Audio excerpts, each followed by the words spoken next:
Coloca aqui a foto da família, por favor. Eu já vou conversar com o Márcio Cecílio, nosso jornalista colaborador que está lá em Brasilândia, no interior do Mato Grosso do Sul. Mas antes eu continuo com a entrevista com o delegado. Tem o nome aí do delegado? Doutor Tiago, é isso, Zamataro? Doutor Tiago, vamos lá, Edu. Vamos continuar a entrevista com... É o delegado agora ou é o advogado? Ah, o advogado do pai. O pai não teve condições de conversar conosco, mas o pai biológico, passou muito mal, esteve na delegacia agora há pouco, mas o advogado falou em nome da família paterna biológica da criança. Vamos ouvir. Então, o pai ele se encontra em forte desespero, desconsolado, né, e procurou os serviços aqui para a gente poder estar fazendo a representação, né, e está esclarecendo com relação ao menor Natan. Que tudo leva a crer, agora passando essa primeira fase de ontem, que foi o arraso para a família, o sepultamento, a gente veio colher mais informações e é onde que a gente acredita na inocência do menor, já visto que tudo, né, leva a crer, tanto a mãe biológica quanto o padrasto forçaram, né, acabou se envolvendo nessa situação. Só que acreditamos que ele não tenha a culpa, né? Ele não praticou nenhum ato criminal, né? Ele eventualmente teve essa corrupção, né? E essa coerção irresistível que foi praticada contra ele. Inclusive ele é mais uma vítima da monstruosidade praticada por esse casal, né? E o pai veio hoje aqui, me contratou, né, para a gente estar defendendo ele e está buscando, né, reintegrar ele de volta ao seio, né, familiar, onde que ele não deveria ter saído. Já visto aqui nos relatos que a gente tem que fazer praticamente um ano, né, que a mãe estava privando, né, ele estava fazendo essa visita, né, para as crianças, tanto ele quanto os outros dois irmãos biológicos, né, da vítima. Um já está com ele, que ele pegou ontem, e o outro a gente está tentando aqui esclarecer, né, e auxiliar também a polícia nas investigações para estar esclarecendo isso aí. Só que todos os indícios apontam que o menor que está hoje detido, né, também foi mais uma vítima das monstruosidades praticadas pelo casal. Peraí, deixa eu conversar com o Márcio Cecílio, que está lá em Brasilândia. Tá me ouvindo, Márcio? Oi. Ô, Márcio, parabéns pelo trabalho aí. Obrigado pela colaboração com Cidade Alerta, viu, Márcio Cecílio? Imagina, eu que agradeço a atenção aí e a responsabilidade sobre o assunto. Ô, Márcio, me diga uma coisa. Pelo que eu entendi agora da entrevista com o advogado, me corrija se eu estiver errado, o advogado do pai biológico quer a guarda da criança de 13 anos? Sim, pelo que eles alegam que o menino estava falando sobre ter sido coagido a fazer aquilo, que chegou a fugir 2 quilômetros de matar a criança. Então, eles estão tentando retirar essa acusação do adolescente e fazendo com que ele vá junto do pai, que o pai não conseguia ver o filho fazia um tempo já. Márcio, que tanta certeza tem o pai da criança, o pai biológico, que o menino de 13 anos não fez por maldade? Porque, pelo que eu entendi, ele sabia que estava indo até esse local para, pelo menos, dar uma surra na irmã. Ou seja, só de dar uma surra já é uma maldade tremenda. Como é que ele quer a guarda de uma criança que ele nem tem certeza se fez isso ou não por vontade própria? Então, ele, na verdade, ele não soube dizer isso exatamente, porque falou que...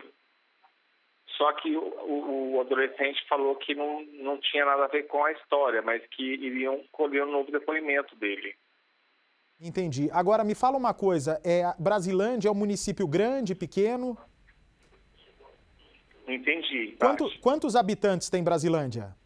Brasilândia tem a média de 12 mil habitantes. E essa mulher, a assassina, a Emileide, ela é conhecida aí entre os moradores? Você conhecia ela?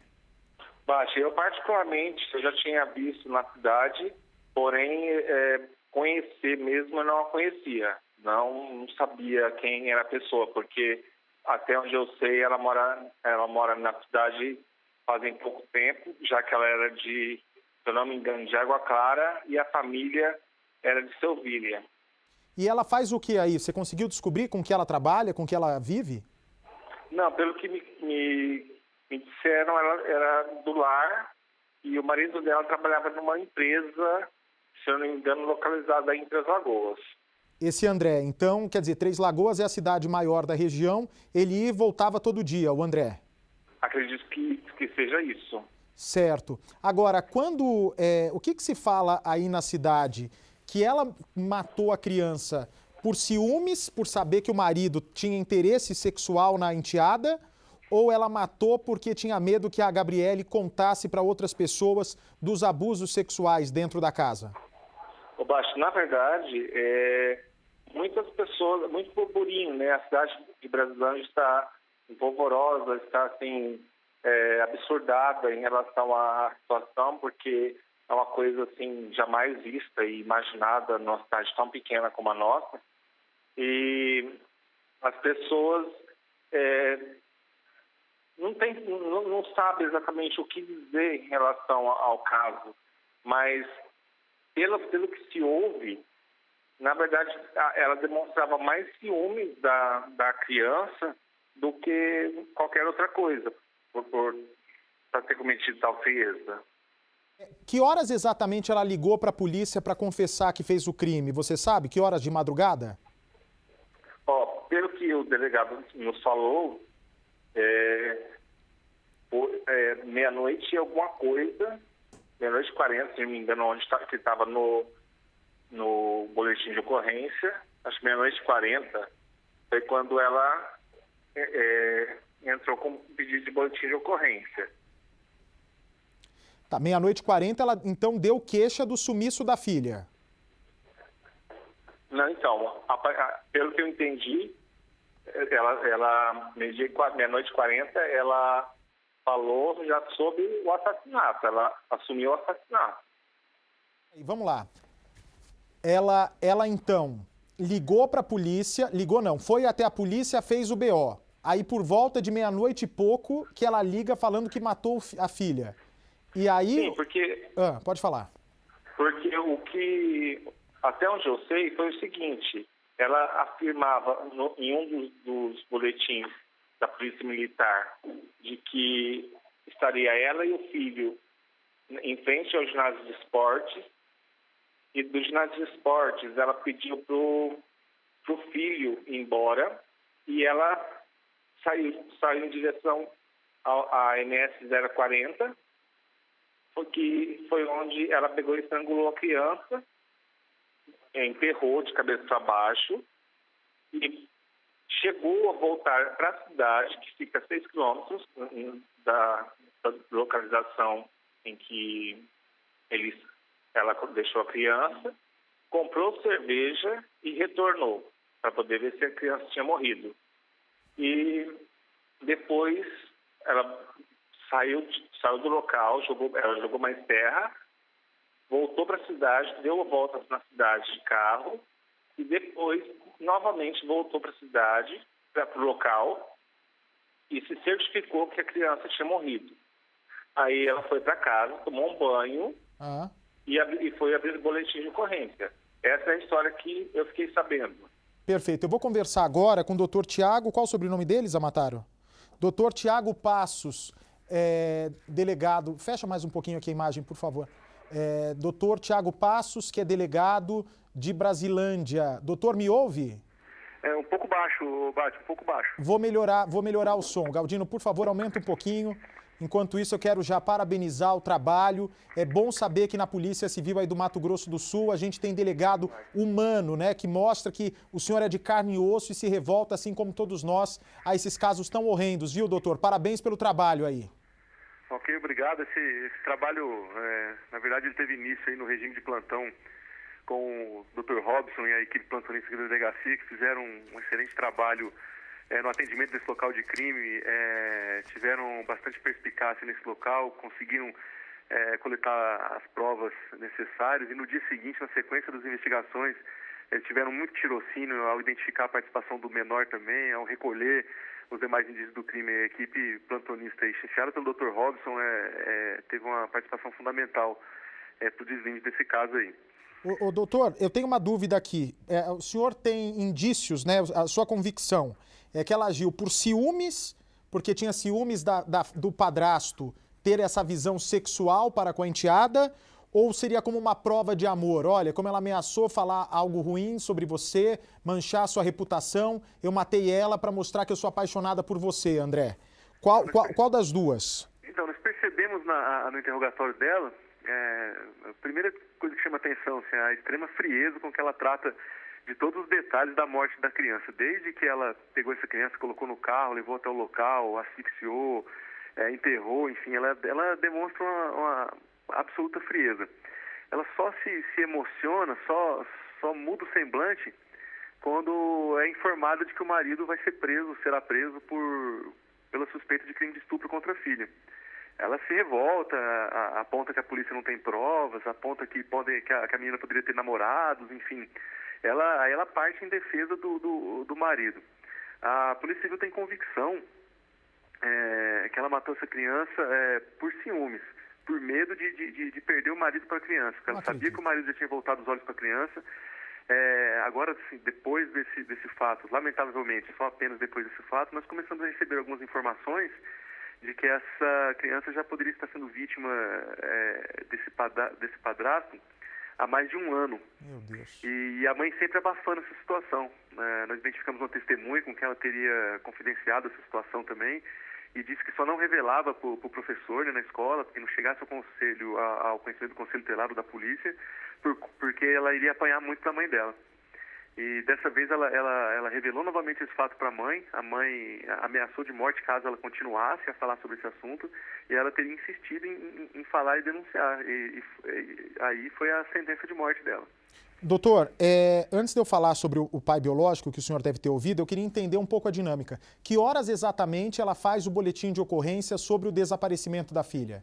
Por volta das 9h30 da noite, ela comparece na delegacia e narra essa história que a filha teria desaparecido. Ela conta que teria deixado a filha com outro filho, esse adolescente, inclusive, que participou da morte da irmã numa praça esportiva aqui da cidade, teria saído para dar uma volta e, ao retornar para apanhar as crianças, ela teria constatado, ou o irmão teria falado, olha, a Gabriela sumiu, desapareceu.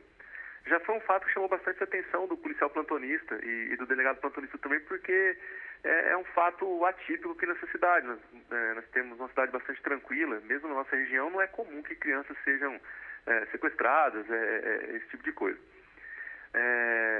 Já as interpelações do plantão aqui, eu acho que ela já percebeu que a polícia desconfiava da história dela. Antes mesmo que começasse as diligências de busca, ela já entrou em contato via 190 e informou para a polícia que teria matado a filha e queria se entregar.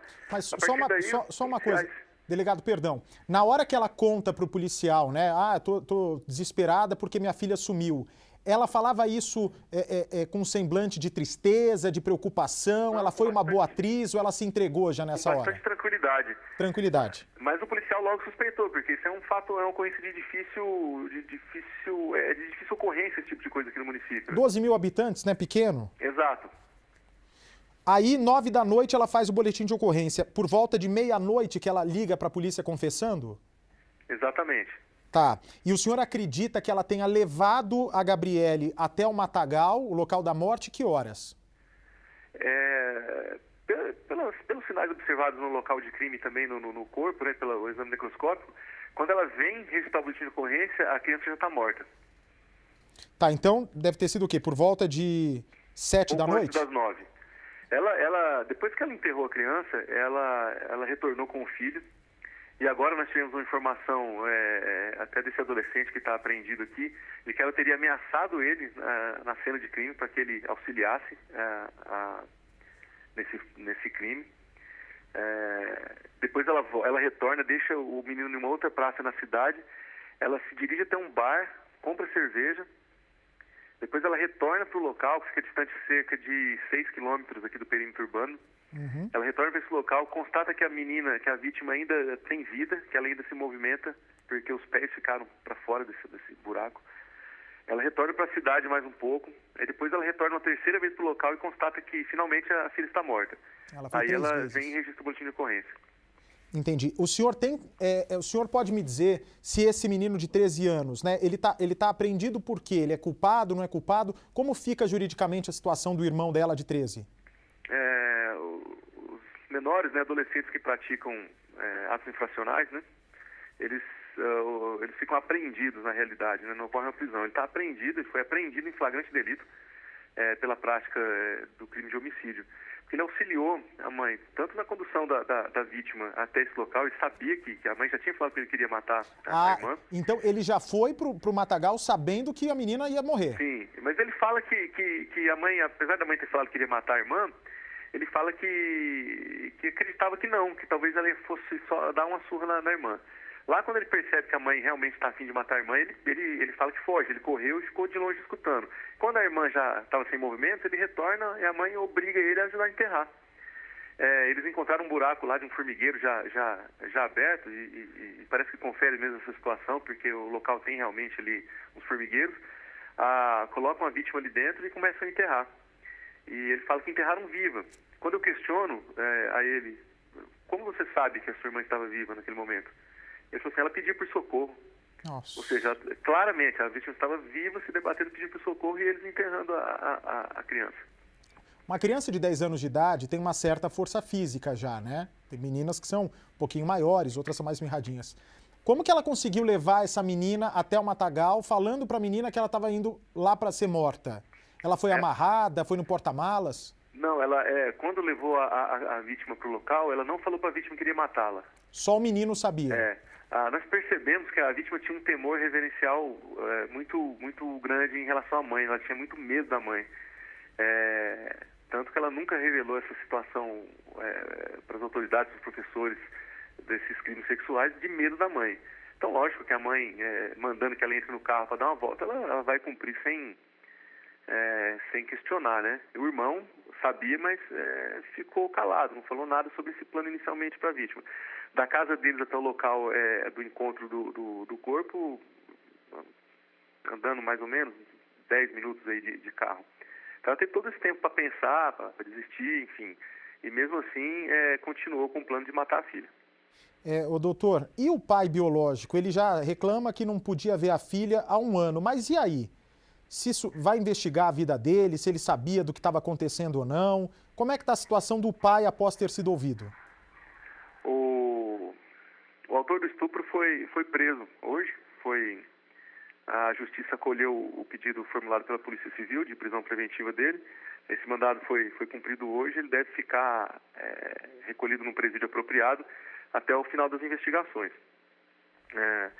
Lógico que agora a investigação se aprofunda, aprofundando, já identificamos outras testemunhas, já conseguimos informações de que esses crimes sexuais podem estar ocorrendo há mais de ano, e alguns outros detalhes que coincidem com vestígios que nós observamos nos exames necroscópicos. Então a investigação já está evoluindo bastante. Claro que agora toda a vida pregressa dessa família, das pessoas envolvidas, dos investigados, vai ser objeto de uma investigação mais aprofundada. Mas o pai biológico, eu estou me referindo ao pai biológico, ele não sabia do possível abuso que estava acontecendo dentro da casa da ex-mulher? Não temos informação de que ele tivesse conhecimento disso. Muito certamente não. Mas isso vai ser investigado também? Com certeza. Perfeito. Doutor, muito obrigado pela sua entrevista. Parabéns pelo seu trabalho humano, por ter agido aí rapidamente para elucidar esse mistério que choca os moradores, em especial do Mato Grosso do Sul e agora todos os brasileiros. Um abraço para o senhor, delegado. A Polícia Civil agradece a atenção dada a esse caso. Mais uma vez eu reitero que eu tenho que dirigir os elogios à equipe plantonista, que foi a primeira que esteve no local do fato, a equipe de investigadores aqui da Polícia Civil, o Conselho Tutelar, chefiado pelo Dr. Robson Ferraz, que era o delegado plantonista. Foi um trabalho realmente brilhante. Agora, nessa sequência, nos cabe aprofundar essa investigação para alcançar todos os envolvidos nesse crime bárbaro.